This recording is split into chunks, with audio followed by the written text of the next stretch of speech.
நான் திறக்கும் கதவுகள் எல்லாம் சில நேரம் அடைக்கிறீர்.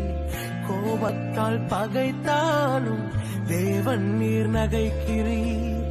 நான் நினைக்கும் வழிகளை எல்லாம் சில நேரம் அடைக்கிறீர். கண்ணீரால் புலம்பினாலும் என்னை நிரணைக்கிறீர். அடைத்ததின் காரணம் கூட நான் கற்றுக்கொண்டேன். வேண்டுவதை பார்க்கலும் அதிகமாய் பெற்றுக்கொண்டேன். அடைத்ததின் காரணம் இன்று நான் கற்றுக்கொண்டேன். வேண்டுவதை பார்க்கலும் அதிகமாய் பெற்றுக்கொண்டேன். சின்ன சின்ன ஆசைகள் நீர் பார்க்கிறீர், ஏக்கங்கள் நீர்